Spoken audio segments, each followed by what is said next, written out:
Prove yourself. Yeah, dude. And we are back. Welcome to another edition of the Sports War.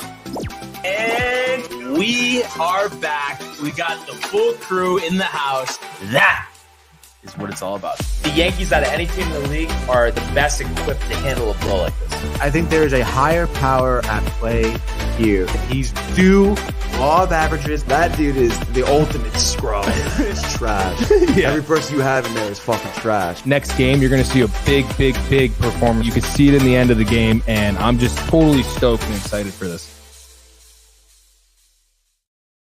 We are back. Welcome to another edition of the Sports Board. I am your host for the day, Tony, and I'm here on the table with my boy Jay. What's up, Jay, man? What up, Tony? Good to see you, dude. Happy to be here, man. Happy to have you back here in CT, in the building, on the table. Obviously, we have Riley on the table producing. We have Michael in the building somewhere. He's around. Somewhere. And then, of course, remotely on assignment in probably what is Connecticut's nicest art gallery, we got Brian Barnaby, dude. What's going on, bud? Tell me the art behind you, the artwork. Oh, yeah. Hello, world. Hello, bro. Yeah, I couldn't tell you much about it, honestly, but I have to say, Courtyard Marriott, very happy with the accommodation. So you can't complain. Nice, comfortable couch doing the show from. I mean, how often do I get to have my feet up while I'm doing the sports for you? Know? Yeah, just like every day, I guess. That's hilarious. All right, well, let's get right into it, boys. I'm super stoked. Lots to go over. I guess let's just get right to it, Riley. Let's go to the world of the National Football League. He wants Jefferson, climbs the ladder. Oh my goodness! Justin Jefferson, the catch of his life. Burrow fires, intercepted, picked off at a pick six. Minka Fitzpatrick, an absolute ball hawk. Niners twist up front and get to Tagovailoa. Bosa again. Mahomes escaping on the move, stops, spins, flips it forward for the touchdown. Stop it. Aaron Jones. Oh, what a tackle! Quincy Williams with a pile driver. All right, ladies and gentlemen, Thursday Night Football was last night on the 2nd to kick off Week 9. You know, we had the Titans in Pittsburgh against the Steelers here. And the Steelers did win this game 20-16. This game, they are who we thought they were. They are who we thought they were, dude. Yeah. Of course, I guess I have to first mention to Brian, because we went heads up in the bet here. Last night I had the Titans plus the over, which if you guys remember your lines from yesterday, the over was 36.5, Brian. Heads up in the bet here. Brian, you got to try. Are you with us? Are you with us, Brian? Okay. Sorry, a little technical difficulty, but I got you there. What was the question? How'd you feel about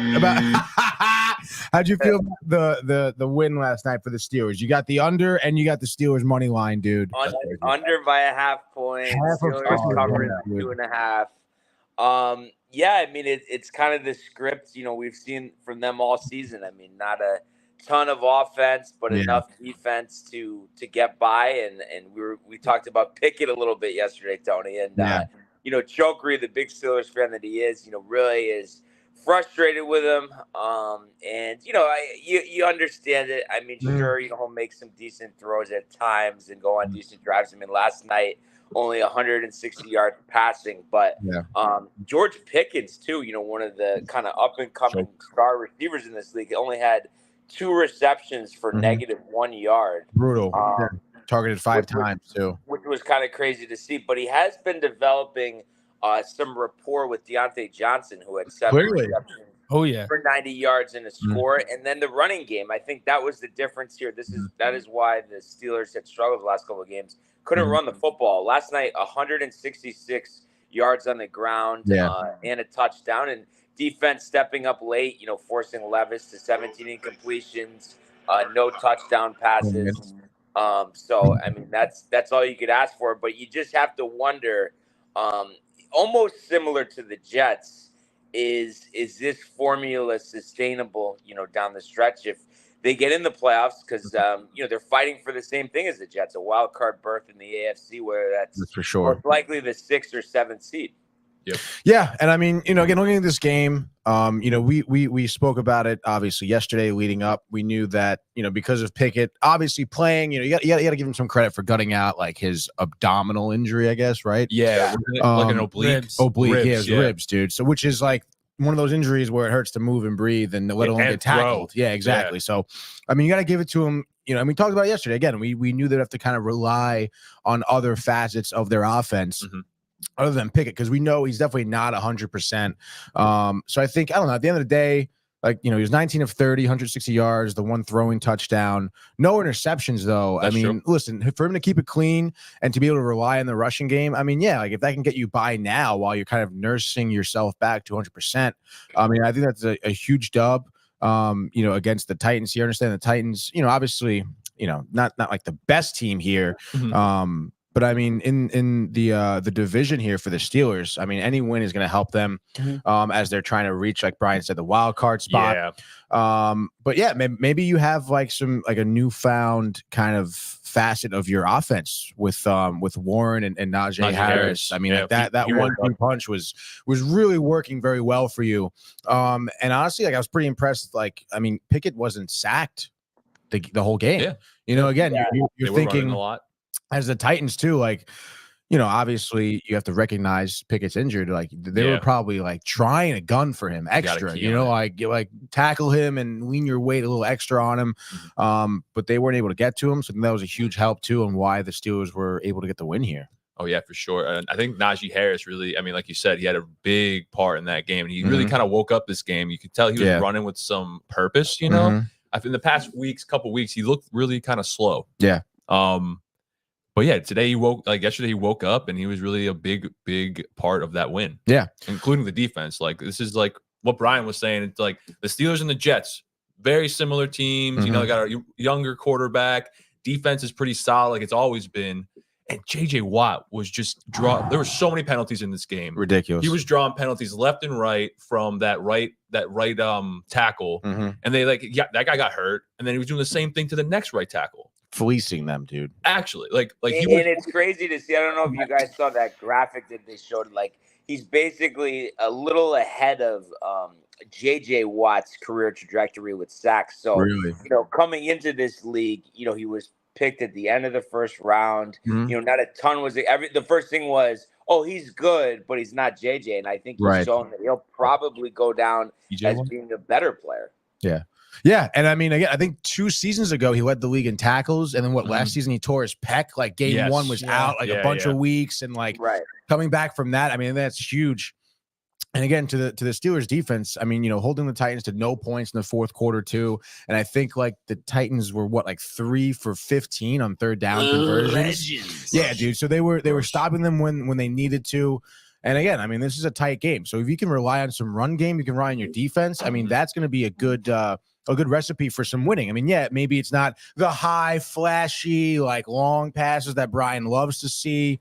But hey, man, a win's a win. A win is a win. But also, we can acknowledge there's nothing that Tony enjoys more than a pedestrian game managing quarterback, though. Let's manage it. Let's play like it's 1970. Yeah, why not, dude? If it gets you wins, Brian. Yeah. Brian, that's exactly how you play Madden. So I don't know why. Literally how you play Madden. Running the ball. Just run the ball the whole time, dude. You gotta establish a run game. Run it, dude. Yeah. And you're just Lamar Jackson every time. Running the ball in 6-minute quarters. But looking at the AFC North here now, as the Steelers, do improve to 5-3. Ravens are the team to beat right now in that division. Surprisingly, I think people are now admitting that the Ravens are looking like a pretty good team here at 6-2. You get the Browns there, in third place at 4-3, tied up with the Bengals at 4-3 too. So you would imagine the Bengals make a little bit more of a push towards the end of the season. They're on a 3-game win streak. Well, as we continue the season, I should say, into week 9. Division. I know it's an interesting division. AFC stacked. I mean, I think we can all agree that the Bengals are gonna make a push. They have to. I think they're gonna win the division. Yeah, they're in last place. So wow. So Brian, you think the Ravens choke? Really? Yeah, well, I mean, also look at the Steelers. Like the last 3 games for them: home to the Bengals, at the Seahawks, at the Ravens. That's going to be tough after a manageable schedule. Packers, Browns, 1 game with the Bengals, but then Cardinals, Pats, and Colts. Yeah, I think this is going to be kind of like what we expected going into the year for the Steelers, right around 500. And maybe it's the Jeff fan in me, but I feel like they're gonna just slide by the Steelers here, maybe one more win to get maybe that last playoff berth in the AFC. You think the Bengals will?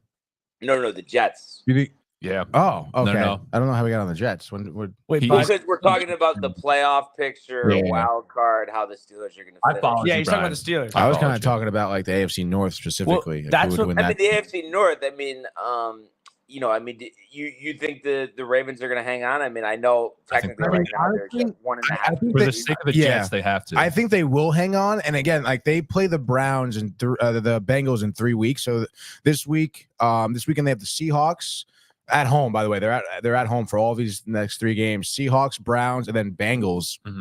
And I mean, I just feel like that third week against the Bengals is going to be really huge because I would imagine the Ravens take care of business, honestly, against the Seahawks and the Browns. And then again, like, I mean, they've been on such a roll right now for the Bengals to come into Baltimore. That would put them on like a 5-game winning streak too. I mean, it's tough, dude. They've been putting up a lot of offense too. The past 3 games, they beat the Titans 24-16, the Lions 38-6, and the Cardinals 31-24. So, I mean, they're scoring a lot. It seems like that Lamar is looking really good. Yeah, Joe Burrow is kind of hitting his stride too. Burrow is kind of hitting his stride. So it's a matter of how well he's hitting it. Come November 16th. You like that, Michael? Okay. Could we get Michael on Wembanyama's 38 last night? Michael can't hear you right now. We're not in the NBA yet, Brian. Jeez. We're not in that world yet. I don't think Mike is on out there. Yeah, we're not in that world. He is on? Bobo's better. Yeah, dude. All right, before we get too out of hand here, Brian, let's get some comments here, actually. Oh, yeah. We got Josh B off rip saying, let's go! Football. That was a good one. Huh? Football Frenzy Friday, the company directed TV has to rep the sports port, dude. It's hard to get through all the hashtags, dude, every freaking day. But I love it. I love it, though. I love the hashtags, dude. You don't have to. He says, wow, Josh B taking a page out of Matt Gabriel's book. Look at y'all. Look at yous. And then we got Kev 2 saying greetings and salutations, guys. Let's go. Brian dropping the phone and then kept hashtag rep DT. Yeah, I was trying something. The sports port. We want the today. Hashtag rep Patriots suck, dude. Don't talk about me, Brian. Crazy. It was a little bit crazy. And then speaking of Riley, Patriots. I think I'm gonna go over to the desk here. This is getting a little too crazy. Nice, Brian. Get the cross shot. The cross shot now. Yeah. Whoa, dude, the tight shorts. Pulling a tubing. Well, about lasting longer. Yeah. Oh, jeez. All right. Anyway, Matt Gabriel was saying, oh, yeah, boys. Kev says, what's the Jaybird? Mexican flan, What dude. up? Yeah. What's Mexican flan? Well, yeah. But I am kind of curious. We know, Tony's feeling the Ravens for the AFC North. Talk, dude. What do you guys think? Say that again. Mike was talking. What do you? No, Riley and Jay, AFC North. Who do you like? Oh, in the AFC North. I like the Bengals. Really? Yeah, I think Joe Burrow is really going to make a run. And once he starts clicking, dude, there's no one stopping him. Clicking. Wow. I like the Ravens just because they've got off to this hot start. Yeah. I think the Bengals are going to be fantastic, but I just think with the amount of games left, the Ravens already have a way bigger head. So I think they win the division. Yeah. But I tell you what, that division makes the AFC wildcard picture so interesting. Yeah, very. Because you could have the Bengals be a wildcard team. The Steelers can be a wild card team. Then you go over to the AFC East. You have the Jets who could be a wild card team. The Bills who could be a wild card team. The Chargers in the West. So how that's going to play out is going to be very interesting down the stretch. Very. And I mean, you're looking at what the Bengals have upcoming. They play the Bills at home, though, this weekend. Then you have the Texans. So you imagine, Bills might be a loss. Could be a win, though, with the way the Bengals have been playing recently. Texans probably win, but then Ravens in that third week in Baltimore. So I mean, the next 3 games, will be really defining for the rest of their season. But then even so, their schedule doesn't get necessarily easier. Steelers after that week, which again, Steelers are a hard team to put away. And then they're in Jacksonville, which is kind of tough. And then they're at home against the Colts. So, Gardner Minshew, Brian's Hall of Fame pick right there, could, disturb the Bengals season right there. So should be interesting to see how it plays out. I guess it really could go either way. And again, I've been ragging on the Ravens for the past 2 seasons for just blowing leads in fourth quarters and blowing their seasons like late down the stretch here. Yes, that's right, Michael. Let me just say this though, Tony. Like, they may blow their load completely and not make the playoffs, but I'm going to tell you right now, I guarantee that they don't win one playoff game. I'm telling you, they're not. I don't really think they're a good team. They can't. You gotta be able to pass the ball efficiently to win in the playoffs. I know Lamar's completion percentage is good, but it's just every time you look up, it's 160, 170, 1 touchdown. I just don't think that's going to work. Let's see. So he's got a little over 1,700 yards in the season so far, 9 touchdowns, 3 interceptions only, which is really good for him, I think, at this point in the season compared to previous seasons. Let's look at his last 5 games. Arizona, only threw for 157, 1 touchdown, no interceptions. But then against Detroit, threw for 357, 78% completion percentage right there. 3 touchdown passes, no interceptions. He's not turning the ball over, and I understand what you're saying. The playoffs are a little bit of a different animal in terms of being able to score quickly and efficiently through the air. But you never know, dude. But I guess that time will come. Yeah, and I feel like too, though, like the thing that was making him so dangerous, obviously, is his running, which he still does. But you look at what he's on pace for here. I guess it would be maybe 800 yards rushing. He has one 100-yard game so far this season. Yeah. But I don't know. I just think give me the Bengals. When they play, and really, the rest of the AFC, I think, the Dolphins are better, the Chiefs are better. Oh yeah. So I just kind of see them as a one and done team, if anything. Chiefs and like kind of to your point, Brian, end of the season for Baltimore, when that race is going to come down to the wire, they got Jacksonville on prime time, they have San Francisco on prime time, and then they have Miami. Wow. So they're going to lose all 3. Play Jaguars, Niners, Miami. And then the Steelers last week of the season. So that is a tough way to end your season 15 through 18. That is really tough. That's how you finish 8 and 9. And the Bengals already played their Niners game and they won. Yeah. So right. Interesting. Brian, can we get a little landscape mode on maybe? Can you landscape mode? Is that possible with mobile StreamYard? Yeah. Wow. Yeah. There we go. Dude, you look great. Yeah. This is what we're talking about? Yes, I love that. You look way more beautiful now. Gorgeous.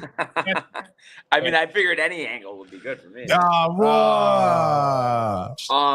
One thing, Tony, that I think you got a little too excited to go to football here. We just have to mention quickly, Worldwide Technology Championship, Cameron Piercy. Gonna go later. 10 under par. He's 49 years old, first lead ever on the PGA Tour from Australia. Couple guys still need to finish round 1 due to, I guess, suspended for darkness. But that's a good story right there. Did you say suspended for darkness? What does that mean? Yeah.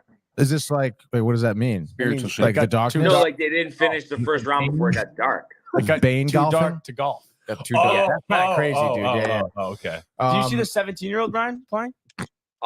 Wait, which one is that? The kid, he's like the amateur. He's like has glasses. Amateur. He's like very small. He was like 5 under par yesterday. He's got glasses, 500 par. Oh, really? Okay. I knew he was 5 through 9. I didn't see how he finished. His name is Riley Souza. He looks really good, this kid. It's funny. I'm looking. Maybe he bogeyed first. Yeah. Trying to find. They have the A's usually listed. 5 Billy Davis is 2 under. Maybe is he from the U.S.? Yeah, his Instagram handle is Super Billy Davis. Oh, okay, yeah. So I guess he had a couple bogeys there, but obviously, at that age, being 200 par, that's pretty. Yeah, he's already committed Auburn Golf 2028. That's crazy. Super Billy. College golf seems like the life. Seems like the drinking that Tony's looking for, honestly. Yeah, dude. Maybe I'll think be so, like, Tony? no, I totally agree. Who the hell was it? J.R. Smith that went back to college to went golf? back- Yeah, NCAA. Yeah, my boy. That's what I'm gonna do, dude. Next year. I am entering. I still have a year Get of him back in the eligibility. mix. Yes, dude. I really think JR could still hit a couple threes, honestly. That's our boy, dude. That's This is with the Billy Davis. specs, dude. Look at Billy Davis with the Yeah, specs. he's a dog. Are those glasses getting thicker? I know, right? I mean, he needs them. Yeah. All right, well, let's get away from the golf now, dude. Brian, I honestly, mean, 73 in Cabo, though, Tony. You're telling me you're not a little jealous that you're not there? In in Cabo right now, there's no place I'd rather be than in this seat, Brian. Wow, Brian. I mean, why not be in the seat, but on the beach in Cabo?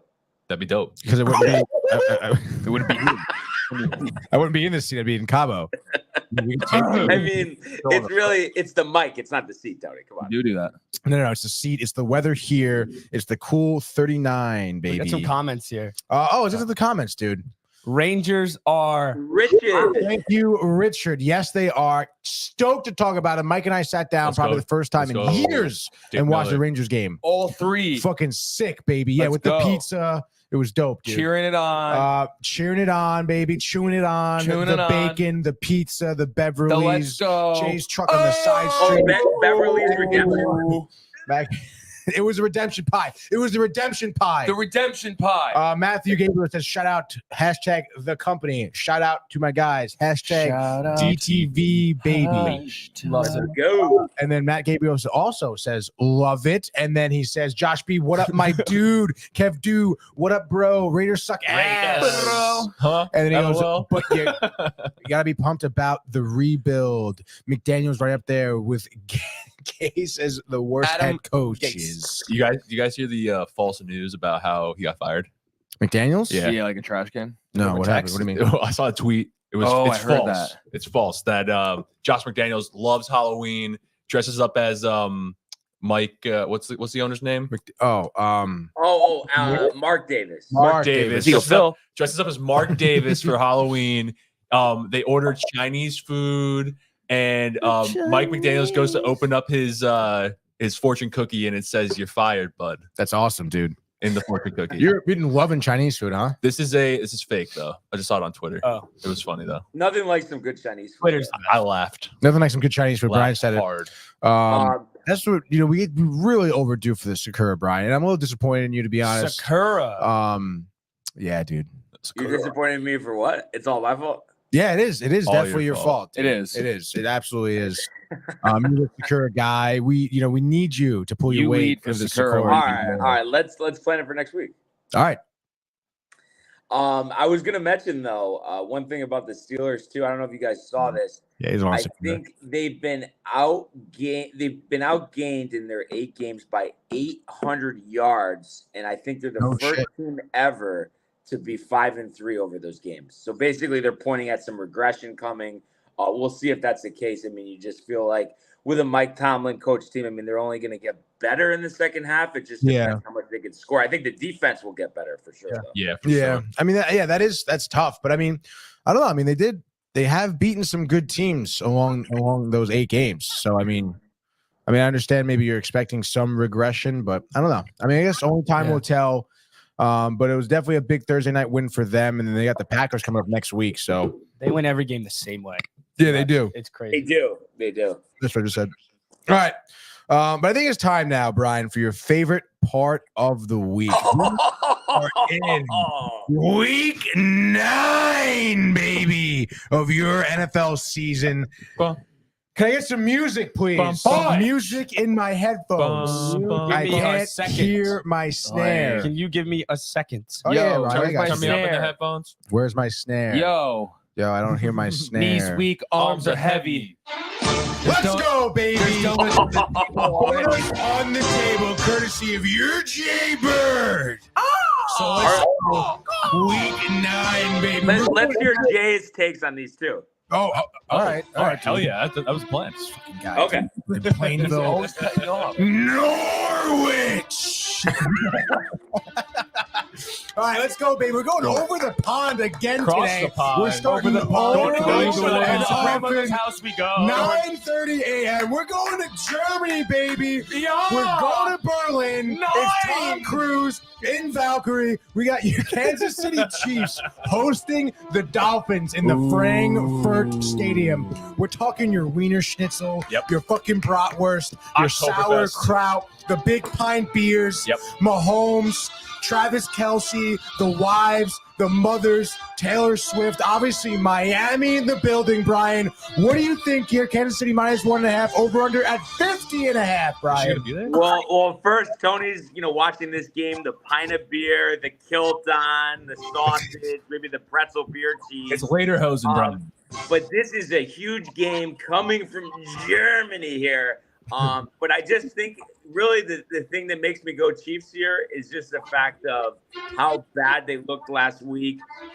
You look at the course of Patrick Mahomes' career, they always bounce back. They very rarely have two terrible performances in a row. Last week was, his worst performance of his career. I know he was under the weather there. But I think the Chiefs score a lot. They keep up with the Dolphins' pace, and I think a late touchdown sends them back to America with a victory here, 42-35. So hammer. They definitely hammer the over for sure. Want me to go? Yeah, you're up, Jay. Let's go. Dude, definitely hammer. I agree with you, Brian. Definitely hammer the over, but this is a major body clock game.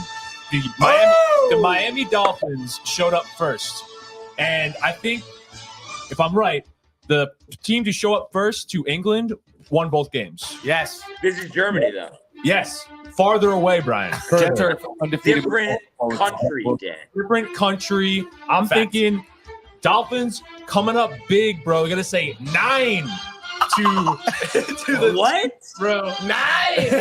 And they're saying 9 to the Chiefs, bro. Oh, no. They're not getting anywhere. Patrick Mahomes is not going to perform like you think he is, and Tyreek Hill is going to have 2 touchdowns. Wait, but what's the score? Oh, no, I was just putting in a German reference. But yeah, give us some type of score, Jay. 32-24. Wow, maybe scoregami. All right, moving on here. We're back in America. Thank God. World War II winners. Riley's hyped about being back in America. Let's go, because this is Riley's game coming up first. The Commanders are going to be in Gillette Stadium. The Patriots, Washington. What's going to happen here? New England favored at -3, over under 40.5. Sam Howell, 8 interceptions on the season. Are we thinking maybe a couple here in Gillette? No. Foxborough. What do you think here, Brian, for the Patriots? I mean, if you want to think about a good way to blow your load, take New England -3 here. There's no way that they're covering that, winning this game. I understand the Bills' victory was big. They played a little better, Max looked better, but Sam Howell will carve them up. How about 3 touchdowns, no interceptions? Wow. Finding Terry McLaurin down the field here. Total set at 40.5. Yep. It's going to go under that. But give me the Commanders here. I'm going to say 27-7. All right, Jason. All right, yeah, man. I'm going to have to agree with Brian on this one. Definitely the under. I like Washington. 17-10. Love it, dude. All right, real quick. Riley, because it's your team. What do you got, Sorry, Riley. dude? It's because you motherfuckers. I have the Patriots to win this game, but I hope they lose because we want to draft higher, and there's no point in winning this game. Give me a score. What do you think the score's going to be? Tank for Caleb?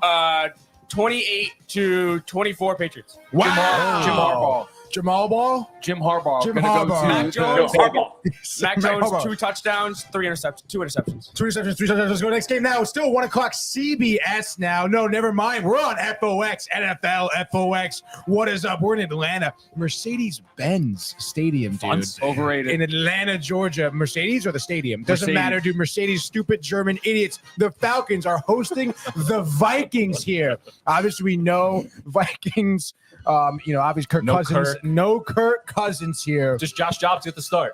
No, the other guy started. No, Hall's getting the start. Okay. Desmond Ridder, though, I think the big narrative here is that he's absolutely garbage. I think maybe a big get-right spot for him. 6 touchdowns on the season. Heineke's starting.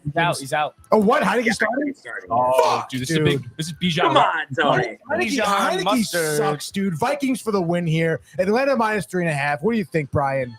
Yeah, the exact opposite there. Definitely going with Heineke and the Falcons. And if Cousins was healthy, I would have definitely taken the Vikings. Obviously. But without Jefferson, without Cousins, with Jaron Hall starting, even if Dobbs would make it interesting, but I like Heineke as the Atlanta quarterback a lot better than I like Desmond Ritter. And I think they run the ball effectively, get the ball to Kyle Pitts and Drake London. Get the ball to Bijan. And this is another one of those under games.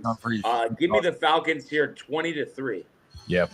Bijan Robinson come out breakaway game. He comes out. Sam Bankman-Fried found guilty.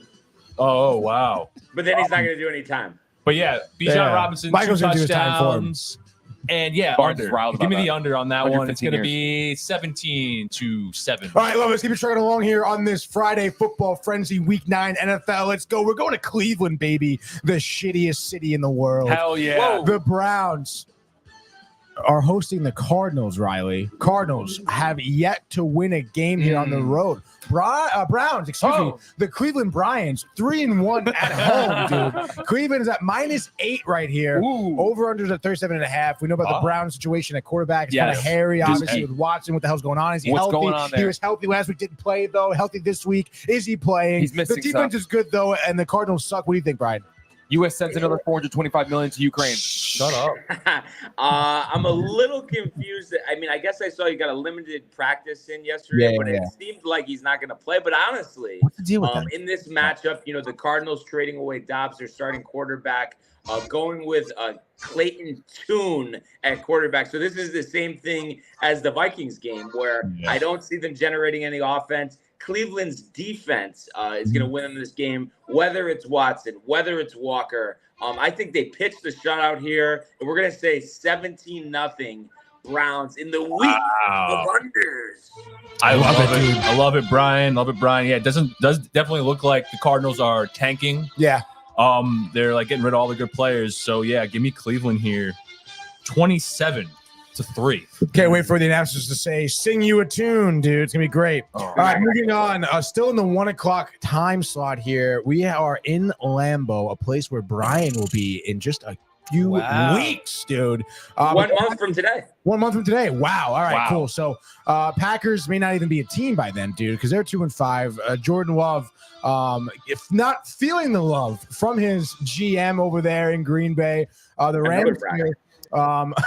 Stafford looking to come in here, really make an example here in Lambeau. Green Bay, I understand it is Lambeau, but they are favored still at -3. Over-under set at 38.5. Brian, what do you think about this line and about the over-under? This is weird. There's been a couple games over the course of the last few weeks where me and Riley have liked the Rams. They've disappointed. They haven't got the job done. Stafford also didn't practice yesterday, dealing with a thumb injury. So he is one of the tougher players in the league. Even if he does play, I think I just for the purpose of they haven't showed up the last couple of times I've taken them. I'm gonna go with the Packers here. I mean, they're due to have some type of good game. It's been a while, so I think another ugly under game, believe it or not, at 30.5. But give me the Packers here, 17-10 over the Rams. Yeah, Jason. It's definitely difficult with all these injuries. You got Puka's questionable, Matthew Stafford's questionable. You think like with these injuries, like you're definitely going to see a decline in Puka and Cooper Kupp's stats. So give me Green Bay here. It's going to be a dogfight. AJ Dillon all day. Dogfight. AJ Dillon. 14-10. Green Bay. A couple of dogs, dude. Having a couple of dogs. Couple dogs. Love it so far. We're moving on here. Still in the 1 o'clock time slot. We're back over to CBS, though. We're going to the Caesars Superdome, baby, where Derek Carr and the New Orleans Saints are hosting the Chicago Bears. Obviously, I'm not a big fan of Derek Carr, nor am I a big fan of the Saints, but hosting the Bears here. New Orleans -8.5, so heavy favorites here. Talking about a couple of dogs. Over-unders at 41.5. Alvin Kamara, Brian, what do you think? Yes. Yeah, I mean, hard not to like the Saints here. I know Fields, I don't think they've officially ruled him out, but it doesn't seem like he's going to play. So you think about the Jet in the Superdome against that defense, and the fact, too, that the Saints are coming off a big win against the Colts, rebounding from that disappointing loss against Jacksonville. So I think the Saints roll here. And I think Carr builds off of last week. And I don't think this is close. I think it's 24-10 Nolans. Yeah, New Orleans, man, they're gonna run under again. The unders. Alvin Kamara is looking like he's in a midseason shape. He was running real hard last week, and Taysom. It is midseason. Taysom Hill, great game last week. Great game last week. I expect to see some more gadget plays off of him. Circus act. Is it more? No, he's not. Yes, he is, dude. He's a circus act. I love him. All right, you love him then. I'm in love with him. You know? Yeah, you're gonna hit the over. They're gonna cover the spread, Brian. 32-20. There we go. All right, 32-20 says Jay. We'll check back in with him on Monday, see how he feels. 1 o'clock now. We are still on CBS. We were just talking about this team, the Baltimore Ravens hosting the Seattle Seahawks. I have a feeling where Brian's going to go with this because he's setting himself up for the Ravens blowing it down the stretch. But nonetheless, at M&T Bank, the Ravens are 2-1. Baltimore right now today -6, so they are favorited here, 44.5 on the over-under. I would imagine this is a high-scoring game. I would take the over. Brian, what would you do? All right, so looking at this, I mean, just from the start, before we even say who's going to win or lose, because I do think this will actually be close. Seattle +6, I think, is pretty good, especially if you buy it up to 7. So looking at this though as well, I mean, both teams have won 4 out of 5 games. Oh yeah, so they're both playing well. Metcalf and Lockett are seemingly questionable every week, but end up giving it a go. But you know what? I think I like the trajectory of Seattle. That tough win last week against the Browns. So give me the Seahawks here. And we're going to say 34-31. Wow. Ooh, definitely a big shootout here. And Jay Bird loves a bird game. But give me Seahawks winning 34-28. Oh my God! The bird game. The bird game, bro. All right. Don't underestimate them. They're going to be a shootout. The bird game, the shootout, whatever, doesn't matter. Next bowl. game here, we're going to be in Houston, Texas, as the Texans are taking on the Buccaneers. You know what, the Buccaneers, very disappointing. Baker, what are you doing? TJ Stroud, though, for the Texans, looking mighty fine, dude. And Houston's actually favored here at home, -3. What do you think, Brian?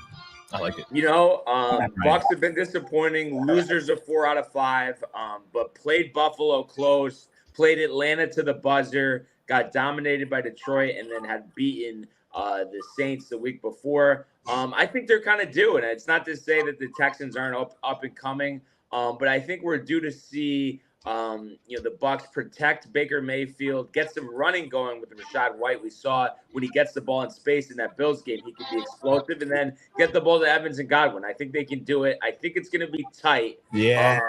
But give me the Bucs here, 23-20, just going over. First over of the week. Wow. Damn. Second, actually. Yeah, you picked it over last. Yeah, what the hell, dude? Last game. I like the Bucs here too, Brian. Pass the buck. Pass the buck here. Baker Mayfield's waking up. Is he? Kyle Trask bleeding down his neck.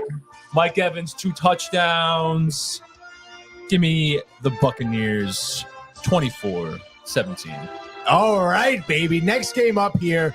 We're going to Carolina. The Panthers coming in hot off of their first win of the season, I believe, against the Texans, like 15-13. Yes, that's it, dude. Whoa, the big get-right spot. But hold on. Hold the phone, Artemi Panarin. Hold the phone, because Brian's favorite team, the Indianapolis Colts, with Gardner Minshew coming into Carolina. Gardner Minshew, the future Hall of Famer, throwing 1,400 yards this season, 7 touchdown passes, 5 interceptions. Brian still dreaming about Minshew on the Jets. That's so funny, dude. What do you think, Trash. Brian? Going with Minshew, going with the Colts. Great story. The Panthers finally getting that first victory last week. But this isn't the Texans. This is the Colts. I think they run the ball down their throat. Yeah. With Jonathan Taylor and Zach Moss, 200 on the ground. Absolutely. Minshew throws for 225 in the air. Whoa. And the Colts dominate the Panthers. I'm going to actually say 38-14. Love it. Wow. They're really blowing them out here, bro. They're blowing them. They're blowing over, and they're blowing them out. Yep. blowing. Oh man, blowing. I'm gonna take the upset here, taking Carolina over Gardner Minshew. Really, yeah, dude? Let's go. I The like big- Tony pressured you. I like the dog No. and Adam Thielen. Honestly, he's not even that Adam big of a Thielen's having dog. big Like, game. he's having a puppy. huge year. Huge season in fantasy. I got him on my team. 100 yards from Adam Thielen, and the score is gonna be hit the under. Give me 24-20. Yeah. No. 22-20. Excuse me. 22-20. I think that's kind of tough. India only minus 2.5. Sounds like a trap game to me. Doesn't matter, though, because we're moving on to the 425 time slot now on FOX as your Raiders, dude, are hosting the New York G-Men in Las Vegas. We know about the Raiders, shambles, Jimmy G, the coaching, the Devontae ownership. Adams. But it's the Giants, though. What do we think about the Giants coming here, potentially beating the Raiders? Las Vegas only -2, small favorites here at home. Over under at 37.5. What a shithole. Adams, though, already stating super pumped to be playing for the interim head coach. I forget his name right now. It escapes me. But Brian, what do you think? Antonio Pierce, but I think this is a game of firsts for the Raiders. I think Aiden O'Connell, who's drawing the start here, first win of his career. Antonio Pierce, first win of his coaching career. And how about Devontae Adams, first touchdown pass since week 2, which sounds kind of crazy. But all that amounts to the Raiders blowing out the Giants. And it doesn't matter that Danny Jones, not Danny DeVito, is playing quarterback this week. I think Vegas here, we're going to say And Tommy DeVito? Yes. 1-3. That is crazy, dude. Is Tommy DeVito's not playing, right? No. No, it's Jones. It's because he's New Jersey trash. But Waller's out. Don Bosco prep right Don now. Bosco. Crazy. Yeah, no, Raiders are gonna blow them out here. I feel like they're kind of like Blowing. revived with this new coach. Devontae Adams has like a second win. He said, I can't wait to play for that guy. I Yeah, work exactly. my ass off for that man. Marshawn Lynch, That's what he his stamp said. of approval on the new coach. He's a Raiders man. He was born in Oakland, Raiders fan through and through. Raiders are coming out recharged, and they're gonna beat the Giants 40-10. 40. Putting up 40. Put up a 40 burger. burger. New offensive coordinator, too. Love that. It's a fat burger right there. All right, let's move on here. Still in the 425 time slot here. We have the Cowboys, America's what a team, game. marching into Lincoln Divisional Financial matchup. Field. The link. For the Eagles. Eagles right now are at -3. Over-under at 46.5. Now the Eagles are undefeated at home, 3-0 so far this season. Cowboys 2-2 on the road. However, historically, Dak Prescott does very well against the Eagles. I think he has like all the games he plays against the Eagles, they score over 35 points, no interceptions. Dak stays clean. So a very interesting track record for the Cowboys and Dak Prescott. What do we think about that, Brian? Yeah, I mean, looking at this game, you could say game of the week other than the battle for the 7th spot in New Jersey between the Jets and the Chargers. But yeah, I mean, looking at this, I just think the Cowboys in a big spot here. I don't see how they beat the Eagles. I understand, the track record of Dak, this and that, but I think the Eagles are a better football team, top to bottom. And I think they'll win this one. It will be close, but they do cover 28-24. Wow, 2024. Yeah, no, the link's gonna be popping. 291 tickets. Tony always likes to talk about that. The Eagles are gonna be dialed in. Julio Jones is gonna get a touchdown. I feel it's like I'm just feeling it. You know, Back from the dead. Got that feeling, He's baby. alive. He's alive. He's alive. But yeah, no, it's gonna be a close game, dude. Divisional matchup. No way the Cowboys are getting blown out in this position. Give me the Eagles 34-30. Wow, dude. Hammering that over, baby. Yeah. Watch out for that over underline. Bet the mortgage on the over. Josh, next game here. We're going NBC, 8:20 p.m. prime time. Chris Collinsworth, Mike Tirico, dude. All day for Sunday night. Carrie Underwood. Dude, Riley is such a Carrie Underwood fan. It's crazy. Poster on the wall, on the freaking wall. That's the triangle room and everything, so we can see it when he wakes up. Huge fan of The Joe Mixon. Bills are going Huge into Joe Cincinnati. We just talked about the Bengals hitting their stride. Joe Burrow. The Bills looking kind of stagnant, but still 5-3. Yeah. Struggling a little bit on the road here. Cincinnati, small favorites, -2. Over-under is 49.5. Probably your second highest over-under this week set by Vegas.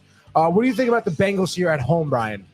The dog pound is fired up. I think the Bengals are the better football team here. I think there's going to be a lot of points, but I just like Burrow in a close one over Allen. But let's say final score here, 35-31. Joe Burrow, 5 touchdown passes. Whoa. Hopefully he spreads the love to T. Higgins. Fantasy week. Yeah, dude. I do like the Bengals here, but I think I'm gonna have to go with the Buffalo Bills.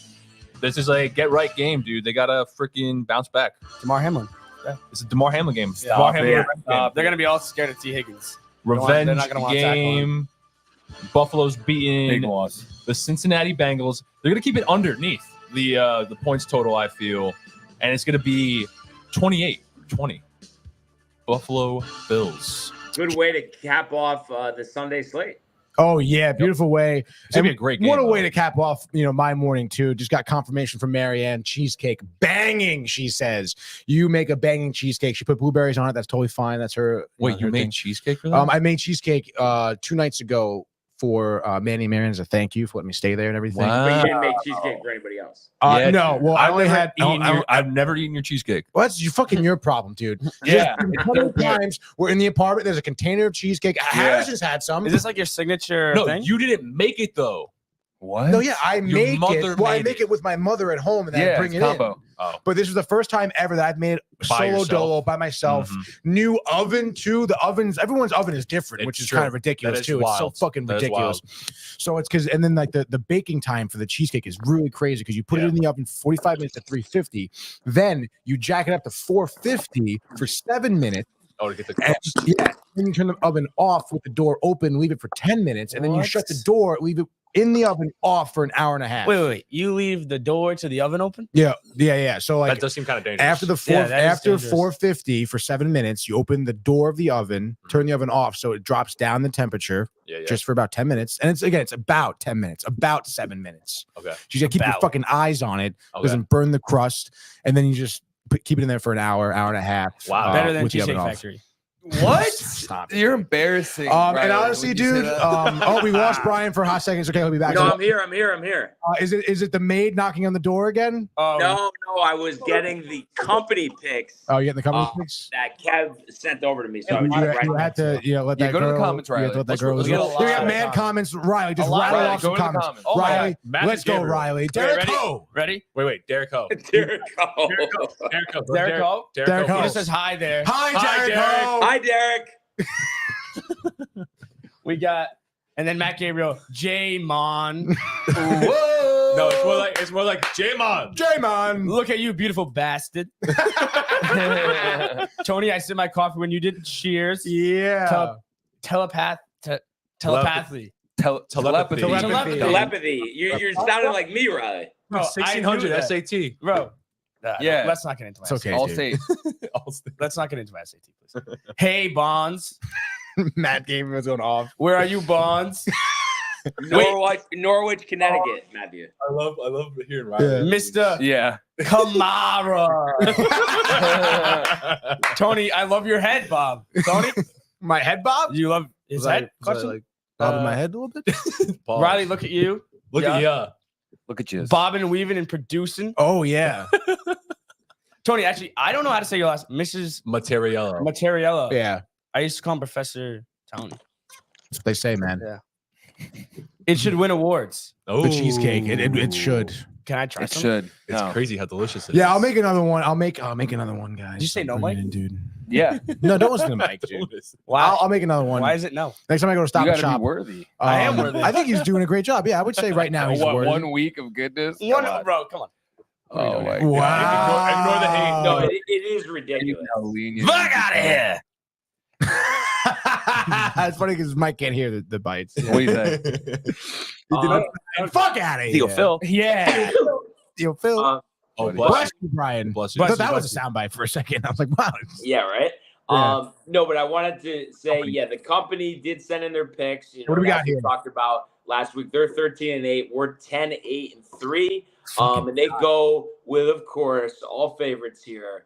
Browns -7, Saints -8.5, Colts -2.5. So obviously we got some work to do this week. Yep. Jay and Tony, pick a piece. I'll go last. We'll start with Jay. What do we got? And we're only going spreads, Jay. We're going spreads. We're going spreads. I can. Oh man. Give me. Give me the Falcons -3.5. The Falcons. Falcons -3.5. All right. The Falcons -3.5. Yep. Oh man. Tony said he has a lock. He said. I know. I did say that, but now I'm kind of already rethinking it, dude. Mortal lock. Mortal lock right now, dude. I say no way in hell the Ravens are covering 6 points. Give me the Seahawks. Whoa. Love it. And you know what? I think it only is right because this has worked good for us before. Let me just check the line really quick on this. Is no one touching Germany? Dude, take the Eagles. Take the Eagles. 9. Because like Chiefs -1.5. It's just you're picking who wins, you know? Essentially. Yeah. No, you're right. I was just gonna get everybody fired up, though. That's the thing. Oh, let's go. Get me fired up. All right. So personally, I'll be able to report at this game. So we're gonna go, and if you guys could join me here. Yay! Yes! I just booked up a whole hotel. Let's go! But +3.5 at home against the Chargers there. The company likes to always take these money games. So I think we're due. We take 2 underdogs. They go 0-3 with the favorites, and we're right back in it. Let's go, no? Let's go, dude. Definitely fired up for that game. Yeah, me too, dude. The Jets are home. That's not cool. That's a little fucked up. Fading the Jets, dude. Wait, who said that? Are the Jets home dogs? Yeah. Yeah, they're home dogs. Yeah. Damn. I know it's so ridiculous, dude. Because I think it definitely is going to be a tight one. I mean, the way the Chargers play. Nothing's ever easy for them, even if nothing. They do win. So I mean, 3.5 too. I mean, that's a given. Like hand injury. Yeah. Wait, who has a hand injury? Herbert.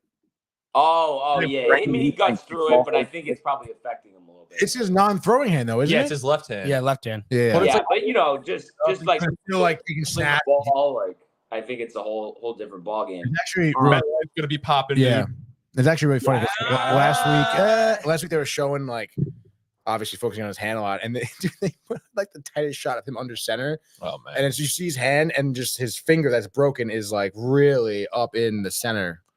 Oh, like up because he keeps it out. Yeah, he keeps the finger out, so he uses his other fingers to kind of take the snap. But that poor center. On the center. Yeah, dude. That poor center. Or I mean, good for the center. I don't know how he feels about it, but yeah, that's kind of tough. And I was gonna mention too, Tony. Another poor showing for me last night. You go 3-0 with the picks, by the way, for hockey. So you're up 30-27. But I need your 3 picks for football. Picks first. Yeah. So, all right, let's do football first. Give me the Dolphins. Nice. Tony. Let's go. Fins up, baby. In Dolphins Germany. Are +1.5, right? You know, there's no dolphins in Germany. That's true. Probably not one dolphin in the country of Germany. Not even like at an aquarium. Aquarium. They don't believe in aquariums there. They definitely have aquariums. No, they don't. Look it up, dude. Look it up. No zoo. The whole country's a zoo. That's all right? true. They're more like an air country, you know. Yeah. What do you got? Yeah, Riley's on the case, dude. You want to go back and forth there? 10 best Germany aquariums. Yeah, I kind of lied. I know you lied. Yeah, that was ridiculous. I mean, who doesn't have a fucking aquarium? Zoo Berlin. Wait, hold on. I didn't see one aquarium on that list, by the way. I just saw a zoo. I see OC. How about Osram-Strasslund? Exactly. What is that, dude? How about the Tigot Nuremberg? Aquarium Berlin. Aquarium Berlin. All right, there's Baltimore, what forum? All right. I've been there. So if you're going to the game in Germany here, you guys got plenty to do. But Brian, do you want to do like my full 3? Your full 3? We'll go back and forth here. Might as well. What do you got? We got next, dude. What do you got next? I'm gonna go Eagles -3. Let's go. I like that one. Eagles -3 like that. Nice. You know what? Give me you know what? Maybe not, dude. Oh wow, these are tough, dude. Yeah, these are tough, dude. These are tough. I guess give me Rams +3. Interesting. Yeah. Kind of a force. What? Like that one. Taking me. I'm just, but I don't like it honestly. But I was kind of around. Another dog? No, stop it. Dude. He sucks. He loves his dog. I'm going to piggyback off of your pick for DTV here. Seahawks plus Seahawks? Love it. Shit. That's a great pick, Good dude. pick. That really is a great pick, dude. Good pick. Give me, the Browns -8 is fucking crazy. That is nuts. But I think it's the most. So shut them out, though. Right. I know they could shut them out. That's a crazy. I try to stay away from the big spreads there. I guess I'll put my money where my mouth is. Give me the Vikings plus 3.5. The Vikes. Wow. Kind of against the grain here. Yeah, against the grain. I am the master of the dogs. Yeah, Tony, I don't like that. All right, here. So let's see. The last one. I am gonna go with the Bengals. Let's go. Oh wow, dude. And I just wanted -2, by the way. -2. Oh, okay. That's perfect, honestly. Yeah, it's kind of just like you're just picking them to win, dude. True. I feel like though I'm surprised at you, Tony, because I feel like you were always big on like the Allen's not that good, Burrow's crazy. No. Yeah, no, I always am, but I don't know, man. It's just the soft start, and then again, Bills. I feel like could be doing better than they are. If Allen just decides to show up and play a great game, they're gonna win. I know, but if he's so good though, if he decides to be good this game, they're gonna win this game. You have to tell him, Tony. Yeah, I should tell him. Call him up. Yeah, DM. Hey, be good. Hey, please. And it's funny too because I feel like these Sunday night games sometimes we think they're gonna be really good and they're not. But I don't see how that one's not a classic. Wait, honestly, could you? I'm trying to think of Sunday night games that have been really good this year. I can't. Like, what game was really good on Sunday night? Yeah, because the Eagles kind of handled the Dolphins, right? Yeah, that game wasn't great. What was Jets Eagles Sunday night? No, that was 4:00. That was a 4:00 game. That wasn't. And Jets Bills. Oh, but Jets Chiefs. Jets Chiefs was Sunday night. Sunday night. That was a great game. That was a good game. Yeah, that was a really good game. But I hope we get like a shootout game, like a 40 to 35 type of game. Yeah, I want that so bad. Just touchdowns. I want that so bad. And I feel like the Bills Bengals definitely has the best bet. Yeah. A lot of good games on the slate. Good slate. Jets Chargers though, all-time classic on Monday. It is. It's gonna be so sick. God. We have to watch it all together, and it's gonna be a great time. It's gonna be a 30 for 30 on it. We're gonna make it. But real quick before we change gears here, Brian, I just want to gauge your opinion here on Desmond Ridder. Obviously not getting the start this weekend, but you think his future in this league is kind of like dwindling down to nothing, or? Yeah, he's one of those guys that gets picked in the middle rounds, plays early, doesn't do well, and then ends up with another team. And I think maybe he'll get opportunities other places. He probably will. But I don't see how he ends up being a starting quarterback. I just don't think I think he's too incompetent to be a starting quarterback. That's tough, dude. Such a shame. But anyway, that'll pretty much do it here for us in terms of Graham Gano's IR of the NFL. Graham Gano. Isn't that sad? The Giants kicker who missed the field goal against the Jets. No good. So they're signing former Jet Randy Bullock. Yeah. Good for him, dude. Randall. Very sad. It's halfway through the season already. Yeah. Regular season. I was regular season, thinking yesterday, crazy. what am I going to do when it's over? Yeah, because non-football Sundays are kind of beat. Be sad. Dude, non-football Sundays are you just got to go to 2 roads. You watch and get matinee hockey? plastered. Yeah, you get drunk. Yeah, no, but it's just, you know what it is? It's like that stuff is good, but it's not the same though. No, go golf, Right. bro. Go to a early spring golf. The TV setup. You don't Yeah, get it. of course golf. But even with hockey too, it's not usually where 1 o'clock the entire day. Usually there's just like 1 o'clock game, and then they're not. How smart would they be if when football season ended, they had every team playing at 2 o'clock on Sundays? Dude, the Frozen. Oh yeah. Take over, We've Frozen been Frenzy's talking about sick. this about the NHL. Yeah.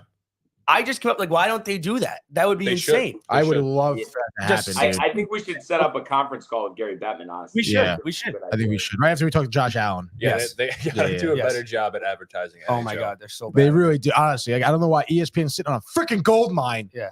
The marketing, the cameras, Tony. The It cameras, dude. appeals to a wider audience. Even my mom was like, I like hockey. Hockey's Yeah. fun, Fun to dude. watch. It is It's a so much great fun product. to watch. Yeah. Speaking of hockey, let's just go there now to the world of Let's the go National there. Hockey League. Here he comes. McDavid shoots. Top shelf. He scores. Captain with the overtime winner. That's the middle. It's a world-class hit right here. Tomsky stepping. Rink wide. Made the full split save. Are you kidding me? Turns, side of the net, between the legs, and they score! Filthy! David Pasternak, the silver trophy to the Golden Knights! Donuts. Yeah, dude. Wow. The chocolate frosted half sprinkled. Ooh, wow. It right in for the sprinkled sides. I love it, Mike. I love that too. I love it. Nothing like a good donut. Nothing like a good donut. Courtesy of Donut Inn, the one and only Friday. Post Road in Fairfield Friday donut, says Michael. That is the deal here. Every Friday I get donut at Donut. Yeah. What's your go-to donut? Chocolate glazed. Munchkins. Chocolate munchkins. Chocolate glazed munchkins. I love a Boston cream. And shout out, we got those yesterday. Actually, it's kind of funny. We had the little Chocolate glaze. They give us extra because they love Tony and I. They love us. Maple frosted is very good, but Riley, I'm telling you, like Donut Inn on Post Road, like there is no better chocolate glazed donut. Is Post Road in Fairfield? Yes, it's Maple frosted really is so McDonald's. McDonald's. right by the McDonald's. Right Yes, don't next go to to the it. McDonald's Don't though. go. It is not Unless good. you need to go to dude. the bathroom. It's got clean Unless bathrooms. you go to the bathroom, clean bathroom. If you want In McDonald's? yes, Dude, great spotless. always, Fairfield. always. Fairfield. Yes, Well, that's a Road? Fairfield. If you're in a it is a pinch, Fairfield thing. Yeah, Fairfield good Dons. spot. bathroom right there. And if you're looking for food across the street is a Duchess. Get yourself a nice Oh, big Never D. been to D. Dutchess. Oh, that's the one near The look- Salsa Fresca. Yeah, Primo Pizza. Primo Pizza. No, Yes, it is. No, Yes, no, it is. that's Yes, Black it is. Rock. That's Black Rock. Yeah, because isn't it still Senor Salsa still there? that's you, bud. That is me. It's Senor Salsa. I don't. No. It's. I see the confusion there. That Senor Salsa is the Post Road one. Salsa Fresca is the Black Rock one. Yeah, exactly where Primo is. A Duchess over there Matt as well. Gabriel, top restroom in town. Yeah, he, Matt knows. Matt yes, knows. he does know. There's one thing he knows. That's so funny. He also says Duchess is the best. It is. Cumbies, the Cumbies, you big- gotta I gotta early. go there. I have to go to Dutchess.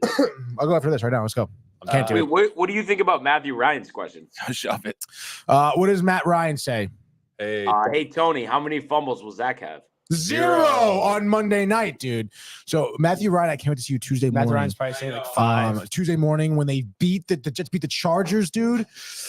You're gonna have to literally apologize again. Call in and apologize Wait, for the second time. Would he be happy if they win? No, No, he's not. he's He's one of never those Jets happy. fans that's just not happy. Okay. Never, ever happy.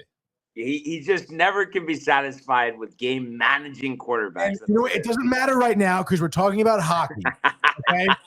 And I just want to point out to the people at home here, all right, that the LA Kings beat the Senators last night. And I really am like starting to get pissed off that the Vegas is just deciding to keep fading the Kings. Really? I think the Senators were minus 135, I think, coming into this game. Really? The Senators fucking suck. And the Kings come in to beat them 3-2. They're 5-0 on the road. They were 4-0 yesterday. Like they were undefeated on the road. And how do you just decide to make the Senators favorites?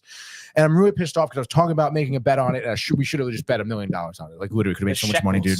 The shekels. The shekels, Brian. Shekels up there.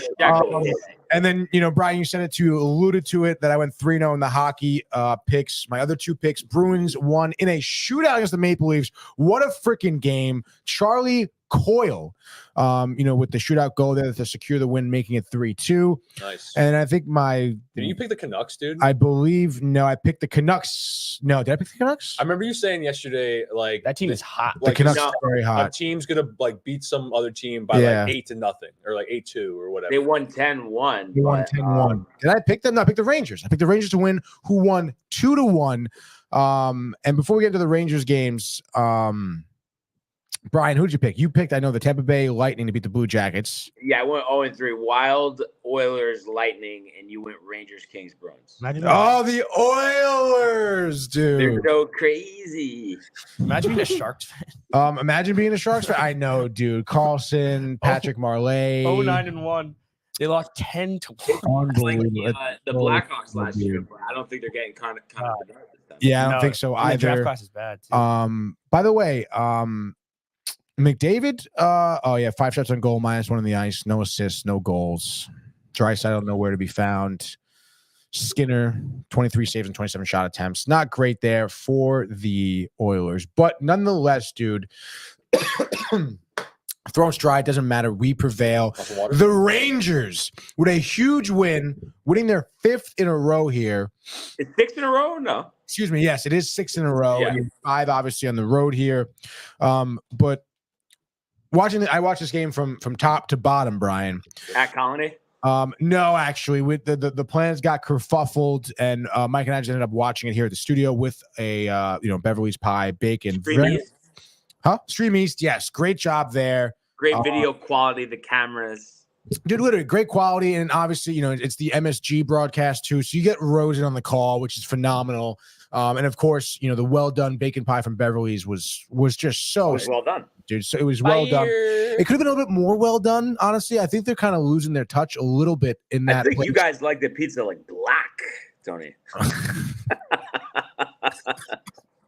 No. Honestly, though, well, because it's a little.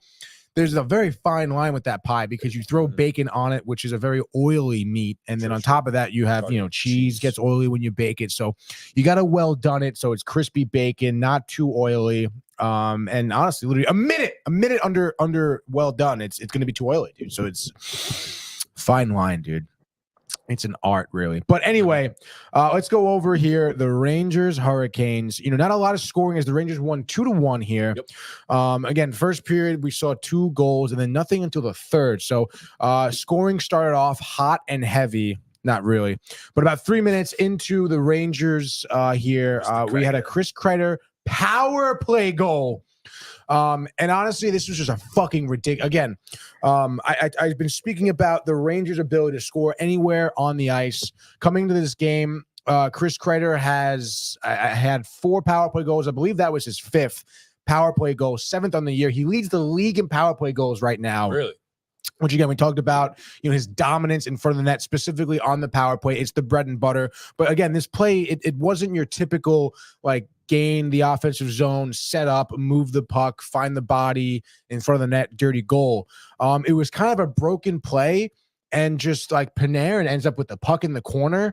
And he quite literally maybe it was Lafreniere or maybe Kakko was down low at the blue line, passed the puck to Panarin, and Panarin, without missing a beat, just knowing where Kreider is, just rips a backhand pass right to Kreider on the tape of his stick, and it just gets in the net, dude. Tony, how much would you say chemistry plays an effect on a hockey game?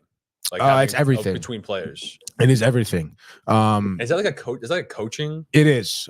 You really have to know how to pair up your lines. Gerard Gallant didn't know how to do that. I mean, you saw it in the playoffs last season. The one thing he was doing was constantly switching up his lines. That doesn't really work. You need the same guys to be practicing and being in the game, playing the game together. Because everyone kind of plays a little bit differently. Everyone has different weaknesses. Everyone has different strengths and has certain tendencies. And it could be something as simple as, like Chris Kreider may prefer the puck a bit more out in front of him as opposed to Zibanejad maybe wants it more closer to him. It's something as minuscule as that. But over time, you get used to that. And Panarin, clearly, this first line, specifically on the power play unit in the first line, I think it's Trocheck, Panarin, Zibanejad, Kreider, and Fox, I think is power play unit 1. And again, you can imagine, a lot of success has been coming from our power play unit. So I would imagine, Laviolette has them on the ice constantly practicing together. And again, what first line is Kakko, Zibanejad, Panarin, Kakko's Panarin, Kreider, something like that. Those 3 have been playing together, and this team has been playing together for a while now. Good core. It really is a great core. We have some new young talent. Yeah, how do you feel about with Philip Will Hedl? Cooley? With what? How do you feel about Philip Hedl? He exited the game last night with an injury. And Foxy. Him and Fox. Both. Fox had a really ugly, I guess, collision around his knee too last night. Yeah, I saw Hedl's collision was up by his chest. Yeah, Hedl was upper body. Stick went right to his ribs or something. Yeah, dude. So I saw people online really bashing him for not being tough enough. Really? Yeah, they're calling him a wuss. I love those people just on Twitter. Just be like, this guy guys sucks. in the NHL are not tough. I mean, I think that's kind of ridiculous, dude. In my opinion, I really like Hedl. We signed a big contract extension. He was arguably, out of the kid line, the most talented and had the most production. Yeah, I thought he was definitely also getting better the most out of the 3 of them. Yeah. Obviously, now you can argue Lafreniere is. I think he has 5 goals in the season so far to start off. He's been looking really good. Kakko's been looking really good too. Doesn't have much to show for it on the score sheet. But again, very interesting. dynamic because again, like last season, they were the third line, kid line. Yeah. And now they're not on the same line together. Yeah, anymore. Like Laviolette broke them up. Think they might bring them back together? Possibly. But again, I mean, when you think about like, don't put them back together. This is working. Things are gelling well together. And again, like you put Kakko on a line with Panarin. Panarin is so good at finding people the puck. If Kakko's just in the right position, he's going to start scoring. And that's going to get his confidence up. He's going to start doing what you wanted him to do, being first overall pick here. So it's definitely interesting. I would expect Hedl honestly to warm up at some point too. Again, these three players were on a line together. Now they're not, so they have different line mates. I think they're still trying to get used to maybe playing without each other. Yeah, it's still early in the season, right? It is, dude. We're only like 10, 11 games in here. Yeah. So I don't know, man. I think that the Rangers have been absolutely gelling so far, and to continue the scoring here, Seth Jarvis just scoring the power play late in or midway through the first period, and then we get no scoring in the second period. That power play goal was a big kind of momentum changer for the Hurricanes. Literally up until then, the Rangers were so dominant, but then right after that power play goal, you had the Hurricanes kind of doing what they were doing in the postseason last year, which was just pressing so much, making it so difficult for the Rangers to move the puck through the neutral zone. There were so many turnovers and poor passes. I mean, they were getting pressure immediately, even in their own zone, which is why, you didn't really see much scoring. And of course, Shesterkin was, again, just making crazy saves all game. He really is, dude. He's back. He's mid-season form right now. Firing on all cylinders. Firing on all cylinders. Third period, you got that goal by Will Cooley. That's a sick name. It's cool. It's cool name, dude. And again, you had a phenomenal feed from your captain, Jacob Trouba, who, if correct me if I'm wrong, just trying to remember this goal from watching it last night. I believe, again, kind of like a little bit of a broken play in the neutral zone. Rangers were kind of able to come up with it. And you just see Jacob Trouba, who's just pressing the offensive zone. He actually just ended up getting down low by the boards, almost in the trapezoid. And he had some space and time, and he just feeds Cooley in front of the net. Excuse me. And they end up scoring.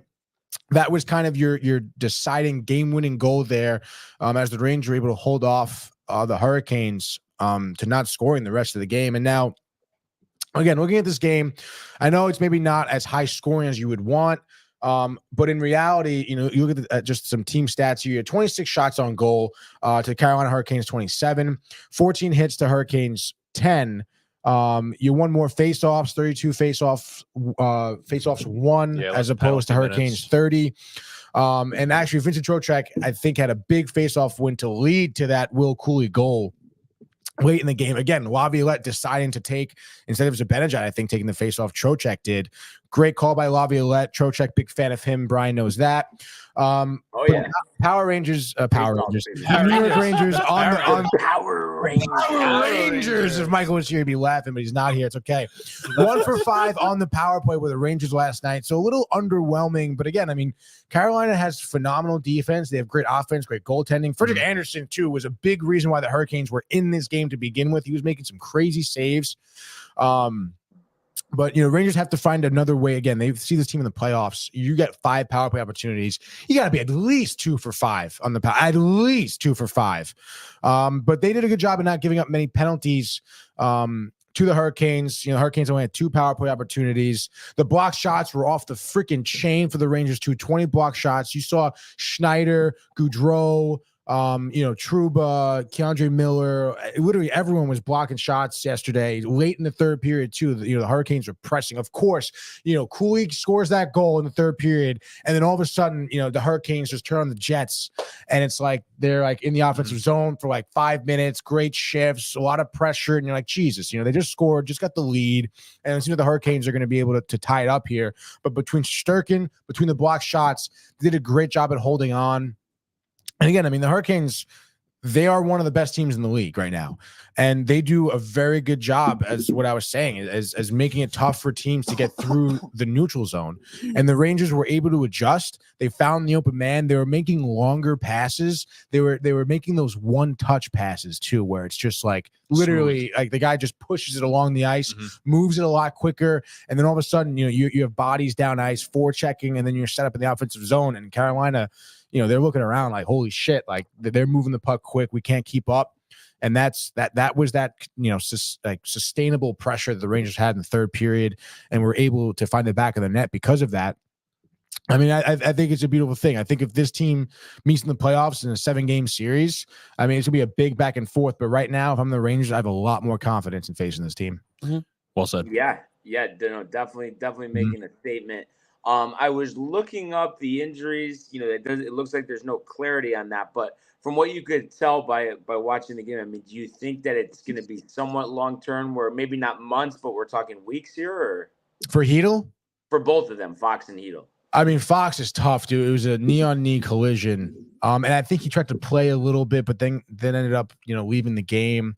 So I don't know. Were they able to get off the ice without assistance? Or? Yeah, exactly. I think he had a couple of shifts after, honestly. Okay. And then Hedel was the same deal, where it wasn't as recognizable. Like the hit, you saw it, but he played, and then eventually, like, he just wasn't on the bench. Like, he got off his shift, probably like complained, talked to his trainer. They left to go in the locker room. But it wasn't like it wasn't like a stoppage of play. He's clearly injured. They had to take him off or anything like that. So, I mean, that's a good sign. I would say Hedel comes back more like earlier than Fox. Again, those knee injuries are kind of tricky. I mean, it's possible. Obviously, let's pray that it's not. But I mean, it could be like a month-plus injury for Fox. Yeah, I don't know. I mean, it's possible for a month. I mean, it would have to be a significant injury. You really don't know. Just like a sprained, maybe joint, sprained, like ligament or something. I mean, I wouldn't think anything's torn, just by his body language, by the fact that he did play a little bit more. Yeah. But that's also like, I don't know. I think they come back within, I would say, 2 weeks to see him again. We'll see if there's any updates. I'm sure we'll be updated today.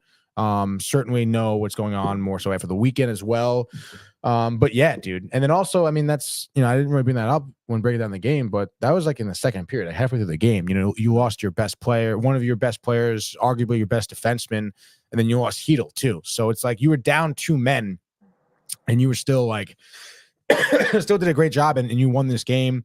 They talked about it. Obviously, you're down 2 men. Everyone else gets more ice time. You get more fatigue.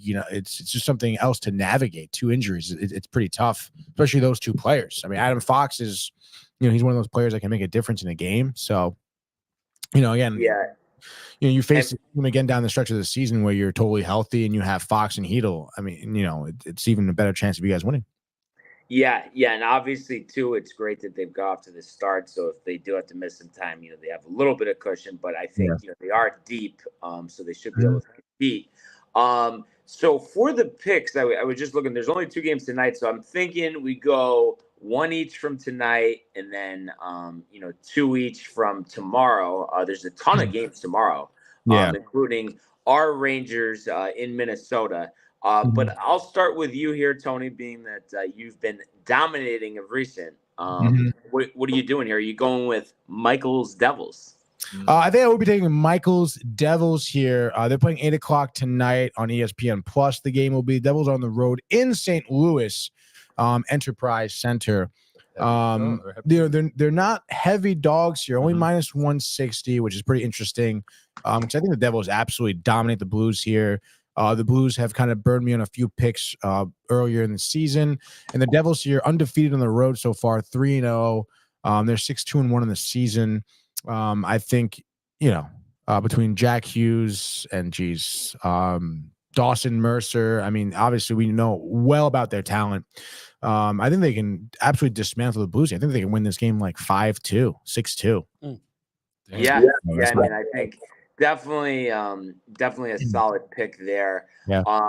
And the other game tonight is actually a rematch of a couple of days ago. Where we saw the Sabres. I think it was 5-2 over the Flyers. And I know Carter Hart left. I was trying to get some clarity on the injury, but it doesn't appear serious. But either way, I think that the Sabres, are a better team here, and I think eventually.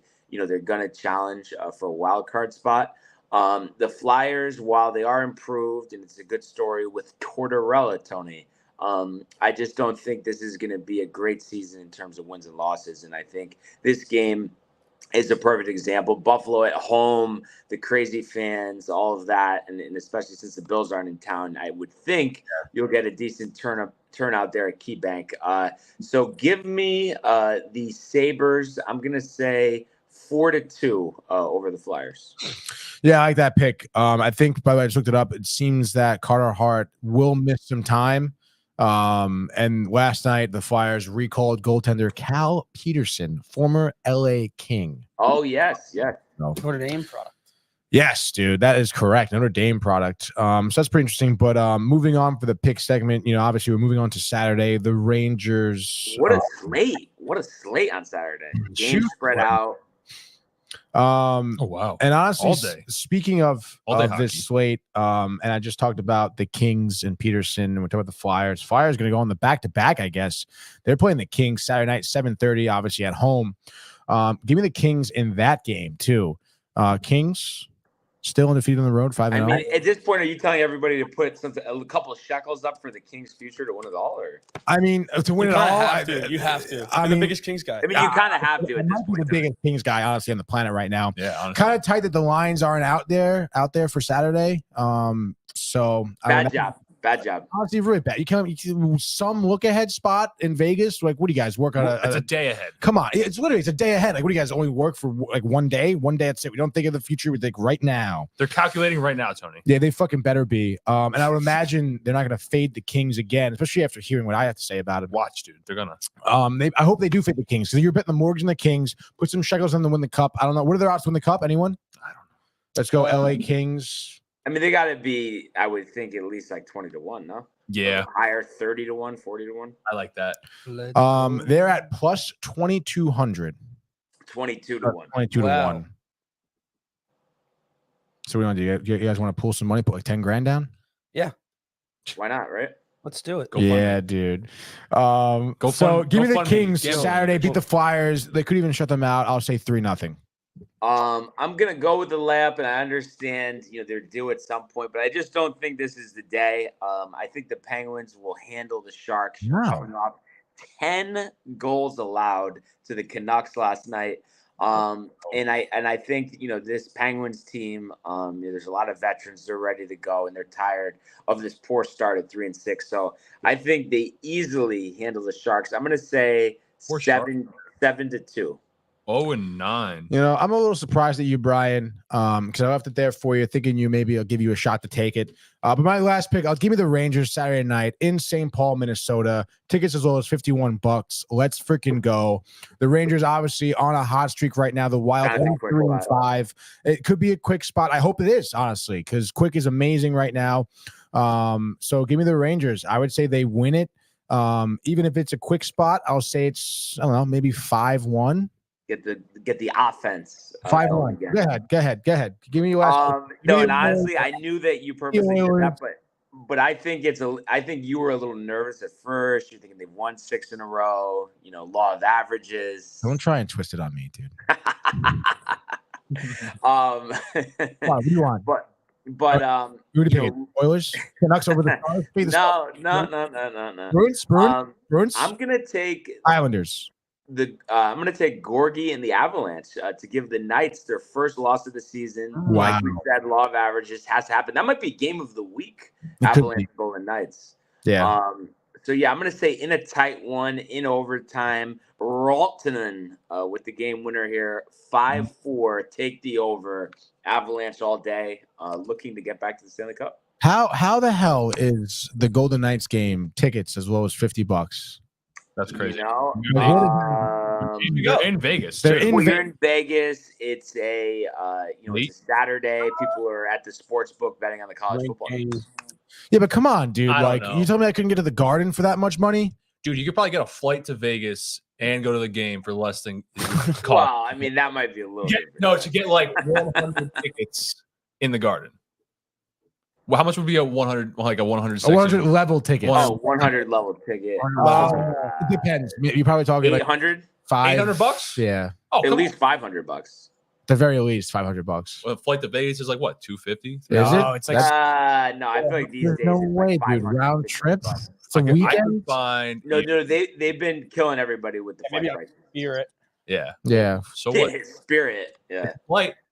It's a flight. You might have to like push the plane to get going, but no, I'm all set with these budget airlines. I think, bro, round trip on Expedia to Vegas starting $24. Yeah, right. Okay, what? $24 from where? Arizona? Cheap flights. Let's see what we got here. Riley's on the case here. From White Plains, New York. White Plains, New York. Interesting. Yeah, what are you going to transfer 7 times? 250. So we got a 252 round trip. No, This isn't a round trip, I don't think. Oh no, it has to be round trip. Yeah, they always do. They always do round trip. But looks like there is a layover in Chicago for about an hour. Which, I mean, dude, you're killing time in Chicago. Like, let's go get a dog and some beers. I don't think you're leaving the airport for an hour time cap, Tony. Yeah, good luck going back through security. You told me they don't have dogs and beers in the airport? You just made it seem like it's Chicago. You're going downtown, It depends what airport you're flying into, Midway or O'Hare. O'Hare's like in the suburbs, so there's really nothing to do. Wow. Oh yeah, isn't your sister in Chicago? Yeah, she lives there. That's awesome. Yeah. And my sister used to live there, which is kind of ironic. Wow, maybe they know each other. You never know. She was there like 8 years ago, so probably not. Probably not, dude. Yeah, That's never right. mind. Brian's old. Yeah. I'm kidding. I forgot, Jay. But I think you thought I was younger, was it? I thought you were like 28, 20. Oh, okay. Gotcha. 26. Whatever. 24, 22. Yeah. 21? I mean, a lot of age range on the show today. Oh, I love it. Yes, the wide variety of age range, and Manny will be in the building soon, so it's gonna get even. How old is Manny now? Oh, he's like 80. He's got to be at least 81. Yeah, something like that. No, I think Manny's 36. Yeah, that sounds right. Okay, yeah. So in the neighborhood, Tony. Yeah. We're all in the neighborhood, dude. Don't worry. The same ballpark. Mm-hmm. Don't worry, dude. City Field ballpark, not any other ballpark, dude. So, what was I gonna say? Michael didn't want to talk Wembanyama? I don't know, man. Mike, thoughts? Mike. Yes.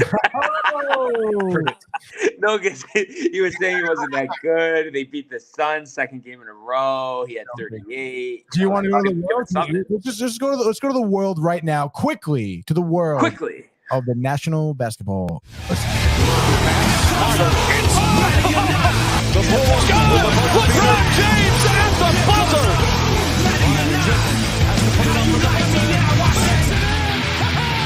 He banks in the three, and the Lakers win the game. All right. Laser starting today. The dumbest thing ever, right? Yeah, what do you think about this in-season tournament, dude? Well, actually, first, before we get to this weekend, let's recap the games from last night. I don't know how much you watched, but obviously, Wembanyama over there, for the Spurs, 38 points, 10 rebounds, and 132-121 victory against the Suns. Devin Booker did his best, 31 points, 9 rebounds, 13 assists. So a double-double there, almost a triple-double. But obviously, Wemby over here, 38 points, kind of took the cake. Seemed like the Suns were making like a late game push, outscoring them in the second half, third quarter and in the fourth quarter, but obviously just wasn't enough because of the slow start. I mean, the first quarter, I think the Spurs, what was that, 40-20? 19 points. Yeah, 39-20. Lead there. Brian, what do you think about the Spurs here, honestly? I just think, when you bring in a generational talent, things can change rather quickly. So, it's obviously, it's not like they're a contender to win a title, but who knows? I mean, I think at this point, who's to say they can't at least get the 10th spot into the play-in tournament now? No, yeah. I mean, I totally agree. Again, you said it, generational talent. I mean, that's someone you can rely on, for the future to build the team around. And they certainly have, the coaching and the management to do it. You see, he dressed up as Slender Man for Halloween. Yeah, that was nuts. Wemby did? Yeah, it was hilarious. That's scary as hell. Yeah, no, he's got the perfect frame for it. Yeah, he does. I'm kind of curious. I mean, obviously, we're so early here. And, we've seen these semblance of players not work before. And obviously, Beal, I guess, hasn't played yet or has only played one game, whatever it was. But any chance, Riley, you think that this doesn't work with the Suns or not? Oh, big chance, too. Wow. Like, huge. Because of Durant? I mean, it goes back to the saying there's only one ball. So you get three guys that are ISO dependent. You know, they don't really run much action for them. Very ISO dependent players. I think Beal's good. I think Devin Booker's really good. But where this team really is going to struggle is on the defensive end. You lose a guy like Ayton who can protect the basket. You bring in a guy like Yusuf Nurkic who's good, doesn't have the hops, a little slow, doesn't have the 3-point shot. Like, this is a team that has bust written all over. You bring in they lost all their bench with the deal that they made. So they bring in like Grayson Allen, who's decent. They have some guys. I just don't think this team in the Western Conference can compete with a team like the Nuggets, can compete with a team even like Sacramento, who I think better. And now the Clippers, the Lakers, like this team, very overhyped. They lose to the Spurs. And this Spurs team's good.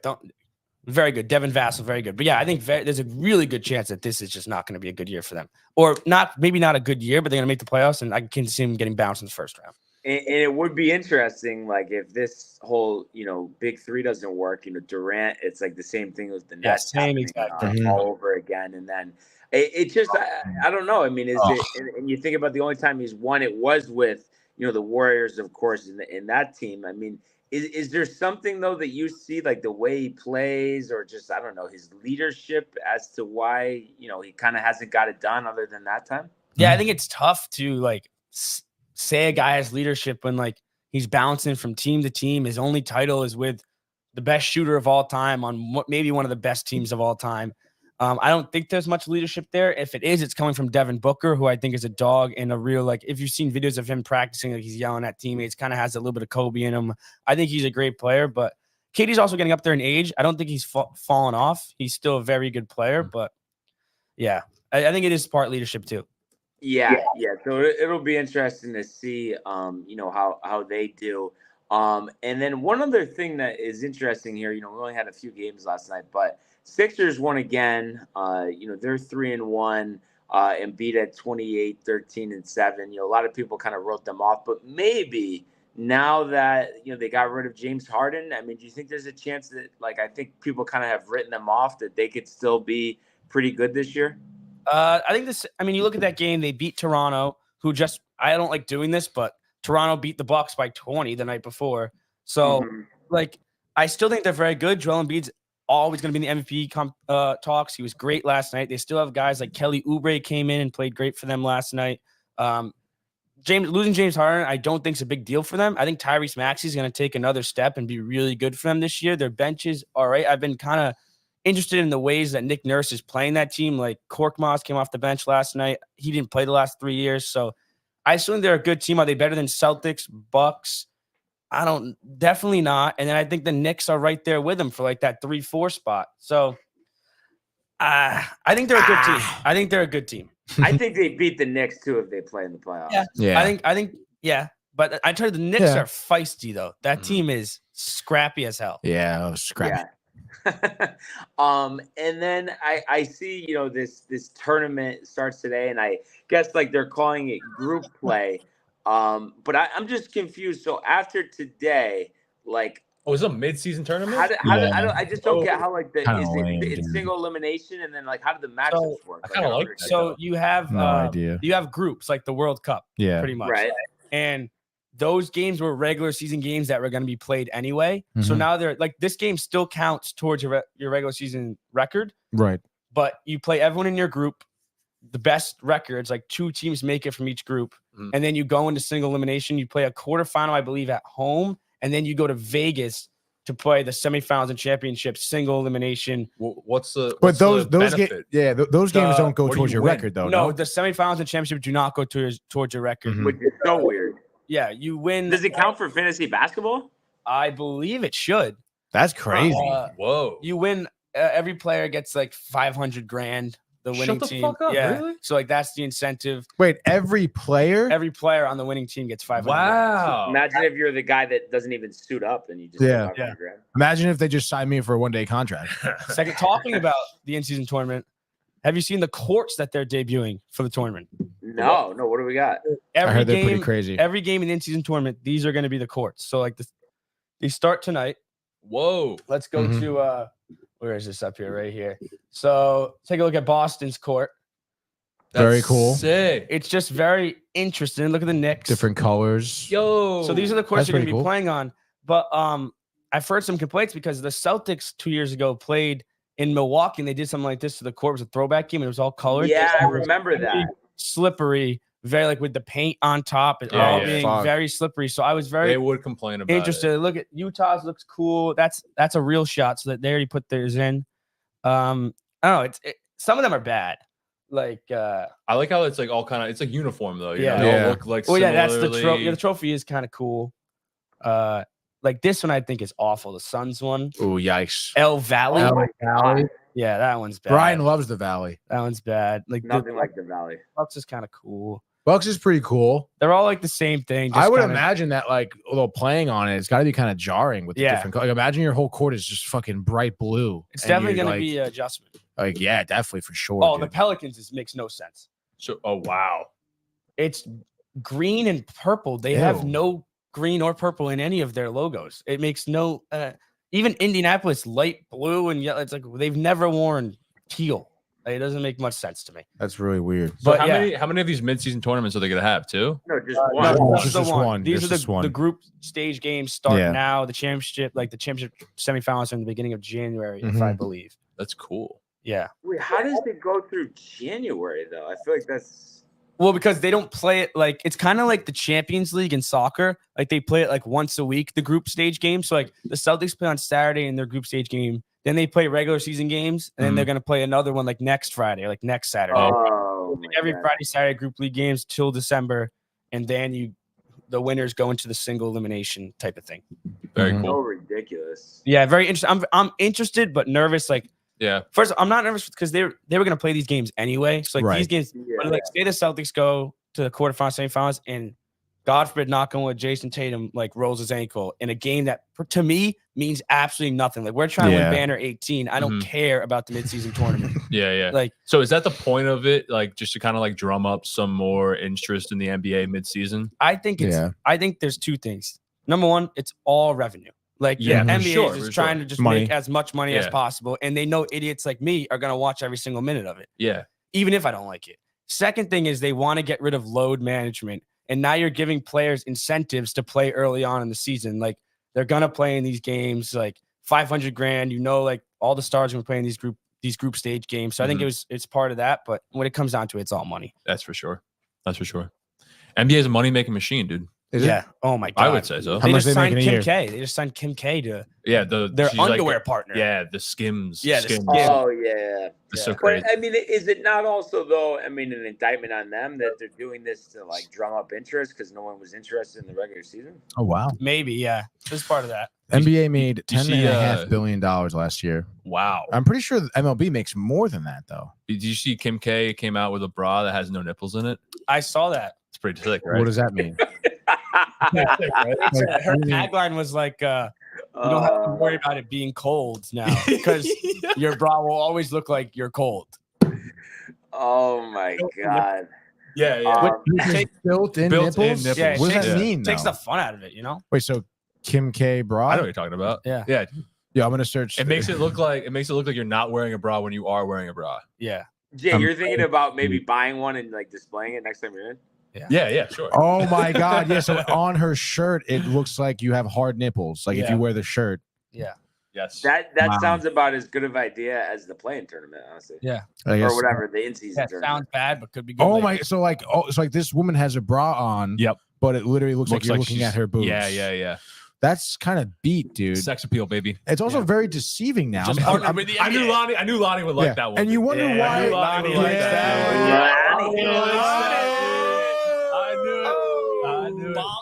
Yeah. Oh, dude. And you know what? Like, they wonder why we have trust issues. All right. I don't even know what your fucking nipples are, dude. Oh my god. What are you?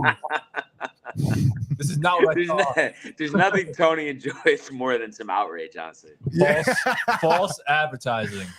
Speaking of Lonnie, we have some comments to get to. Yes. I believe a whole ton from, but we can start with Nith as well too. Lonnie says, "Let's go, gentlemen." Yeah, we'll start with Lonnie. We'll start up there. Yeah, baby.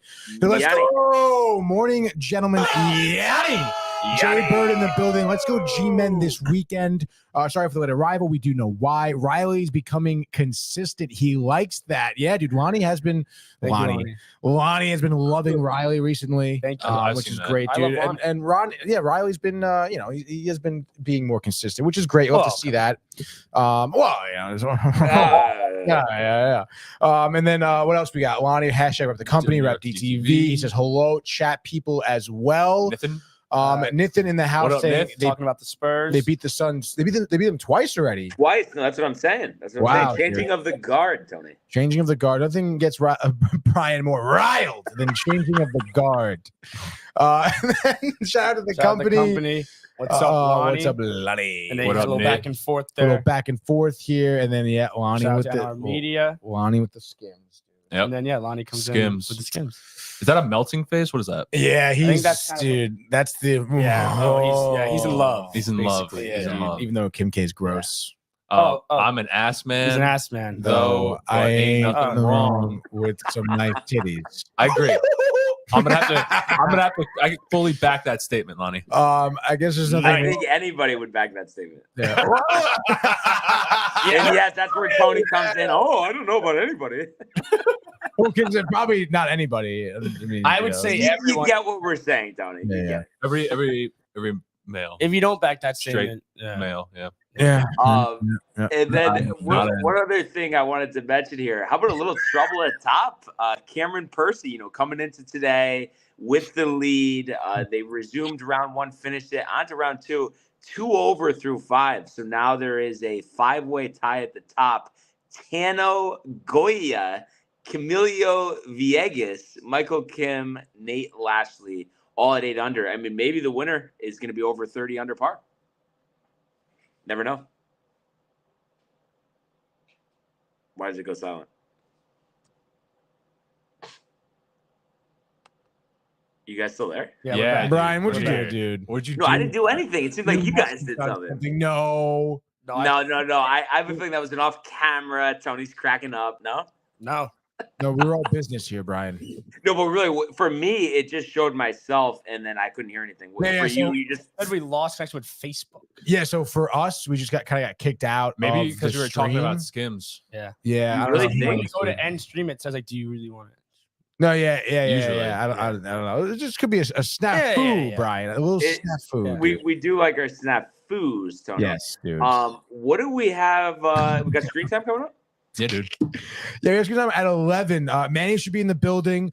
The new Planet of the Apes trailer is out, dude. I've been watching a lot of Frasier recently. I'm talking about the original Frasier. Oh, whoa. Honestly, like I was obviously young when that show came out, so it wasn't really big on it. Not to mention, I was busy watching Seinfeld. Yeah. That show, like, is a top tier sitcom. Really? Like, it's unbelievable how freaking good it is, and it's also like it is very like sophisticated. Frasier. Who's dude. in it? Kelsey Grammer is Frasier. Okay. And then really no one else is like Fancy. no one was famous in it. Famous. Michael Blythe, I think maybe is his name. It plays familiar. his brother Niles. The father's an old man, right, dude? But it's pretty crazy because he is, it's a spinoff of Kelsey Grammer's character from Cheers. Oh, cool. And he moves back to Seattle. And he's a psychiatrist, and he has his own radio show where he helps out. Like, people call in about issues, and he talks them through shit. Oh, that's awesome, dude. It is freaking hilarious, dude. I love it. But is anybody on the current version from the original or no? Yeah, so Kelsey Grammer's in the original. The brother wasn't on. I know the father passed away, the actor. So I think, as far as I know, it's just Kelsey Grammer. Maybe there's some cameos. I haven't watched the new one yet, though. I'm trying to build up towards that. And it's been 20, 30 years since this thing was a show. Yeah, I mean, I think Frasier went for like 9 or 11 seasons. In the mid to late 90s, it started. So yeah, it went to the early 2000s. So yeah, it's been about 20 years since they kind of revitalized it. It's on Hulu. The original series, what I'm watching, on Hulu as well, and it's just cool because they're just like very high class snobby people, but at the same time they're just also a couple of dipshits. Yeah. And I can't wait to talk about it on screen time because it's like really good. And again, like, I feel like sitcoms is, is an art that's certainly been a little bit lost. I feel like in the last couple of years. It's kind of been like a copy paste kind of deal. Like I feel like the sitcoms, even like Big Bang Theory, I never really enjoyed because I know it went on for like 10 seasons. But what about Everybody Loves Raymond? Everybody Loves Raymond was I good. was thinking the same thing, Brian. Again, early 2000s, they still had it in the bag there. Everybody Loves Raymond was good. Obviously, you know about Friends and Seinfeld and Frasier is what I'm talking about now. So it's back then, just sitcoms were built different, and it also was like back then that was like a comedian's goal was to do stand up until you got noticed, and then write a sitcom. You know, that was like the progression. That was there. That's where you make the big bucks because these actors, are making $1 million per episode. Like that's crazy, and you have 20 episodes in a season. It's wild. So and I feel like there's hope for 24. I mean, if Frasier came back after 20 plus years, 24, it's only been 10. So let's go, right? Yeah. You have to call it 48 or something. And then a couple more to finish up here. Lonnie's not in love with Kim K. Oh, yeah. No, then he changed it to in love. Oh, he is. Okay. With Kim K. And then Bernie's in the building. What, dude? Bernie, happy Friday. Let's go. Rep DTV, hashtag the company. Love it that Bernie is getting in on the way out here. Also, I got to give a good shout out to Brian, honestly. Yesterday, it came in hot with Gaetano's, the Kovac special, dude. Oh, you got it. Surprise sandwich, dude. Yeah. Surprise. Okay, what'd you think? I think it's very good. I mean, I'm still not a big fan of broccoli rabe. I am not a big fan of broccoli rabe. But I mean, it does pair well with that sandwich. The prosciutto does complement the broccoli rabe well. However, if given the choice, I'd probably just want lettuce. I feel you. Broccoli rabe to me is it's a little bit too bitter. Wait, but you don't eat it though with like Italian dinner? No, it's too bitter. Wow. Regular broccoli or no? Oh yeah, I love regular broccoli. Wow. I'm surprised. I don't know. You seem like you'd be a Rob guy. I know everyone said that to me too, but it's just like, listen, it was very good on the sandwich. It paired well, but again, there was still every so often there was like a couple bites where I'm like, ooh, bitter. Jay, broccoli Rob, go. He loves broccoli. I love broccoli. His Kovac, the Kovac is his order. Okay. So Jay knows. Vinegar, yeah. What about Riley? Broccoli Rob. Love broccoli Rob. He loves broccoli Rob. Yeah. See. It's like interesting. Easiest to prepare, and it tastes great. It does. Yeah. No, really. Like, and it's like chuck it in with some oil and like garlic. With some garlic, yes, and then it's like you do that with any vegetable. Nah, dude, you gotta like really if so you can get it. Yeah. No, there's something about broccoli Rob, honestly. Right. How about broccoli Rob and an orange vanilla polar seltzer? That's the combination. Damn, Brian. Stop it with the orange vanilla, dude. What do you think about Bernie here? Is it wrong that he ate all his daughter's Reese's peanut butter cups? Never. No. I mean, I guess not. I mean, likes it's your daughter, I guess. But I mean, if I was your daughter, I'd be disappointed because those Reese's cups were what I want the most at Halloween. You got to prevent childhood diabetes. Yeah, that's what I was gonna say. It's a nutrition move. He's preventing too much candy. Yeah, maybe you should stick broccoli Rob in her bag next year. Broccoli Rob is amazing, Tony. I think you honestly need to give it another shot. Have it from Remo's. I think you'll like it. Brian, how's the regimen going? I haven't talked to you about this in a while. Regimen's going very well. Good, dude. I would say I haven't done like a weigh in last couple weeks, but I think we're in the neighborhood since we started of like 15 pounds. So we'll take it. Nice. That's sick, dude. That's awesome. Yeah. So let's go. Absolutely, dude. Good thing you weren't here for the donuts today. Yeah, exactly. And then I guess just a couple more to finish up here. A couple more comments. Couple more comments. Yeah, they're all in there Bonnie about says the Halloween. You're all wrong. She's only 5. Terrible. Laughing face. Bernie Laughing face. thinks Laughing it's face. Funny. You should save a good amount. Well, how dare you? I mean, it's tough out there, man. The kids, dude. The kids with the Halloween, dude. Dad. So, Brian, what's before we leave you here? What's on the agenda for you today? What's your schedule, dude? So, ceremony not till 5:00. Sam, with all the bridesmaids and stuff is like getting ready now. So I actually have some downtime. But have to like do some like drop a car off at the venue and stuff. And maybe if there's a couple extra minutes, Mohegan's right there. But like we'll see how the day progresses. The gambling, that's funny, dude. That's dope, dude. Well, it's gonna be a nice wedding, nice weekend wedding. Yeah, we got a wedding this weekend. We got a wedding tomorrow, dude. Yeah. You guys, it's been the American Pie wedding year for you. Dude. I know American Weddings Freaking over here, tell me dude. about it. Yeah. Where's the wedding? Who's the wedding? I mean, what do we got? It's our buddy Chris from college. Played rugby with him. Mm-hmm. It's in Connecticut, so I mean, Big Patriots fan. We don't have to go. What part of Connecticut? Norwalk. Oh my God, dude, it's everywhere. Yeah. Like the churches in Fairfield, the receptions in Wilton, and then like the hotels in Norwalk. Yeah. Oh, okay. Wait, which hotel in Norwalk? 0 degrees. 0 degrees. 0 degrees. Okay, No. there you go. Oh, you've heard of it? Yeah, I think isn't it right on Route 7? Yeah, no, it's literally I don't know right what off the it's 95. Yeah. Yeah. There you go, gentlemen. So rehearsal dinner tonight or just wedding tomorrow? Rehearsal. I got the rehearsal dinner tonight. Weddings tomorrow. Mm-hmm. You know, all the big shebang. You know, it's gonna be a great time. Yeah. What would you say the two of you is for tomorrow combined? Over 50? under how many beers? Probably, dude. Yeah. How many drinks? I mean, I was just thinking about Andy's wedding. I was like, oh my God. Yeah, no, it's like open bar at the reception, and then it's cash bar at the after party.